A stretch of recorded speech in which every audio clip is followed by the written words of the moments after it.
28 शून्य शून्य से 28 शून्य शून्य से 28 शून्य शून्य से 28 शून्य शून्य से 8 में जीत होती है सच्चाई की।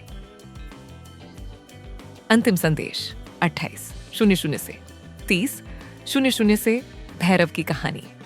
सिर्फ एक्शन नहीं, ये रिश्तों, विश्वासघात और न्याय की गाथा है।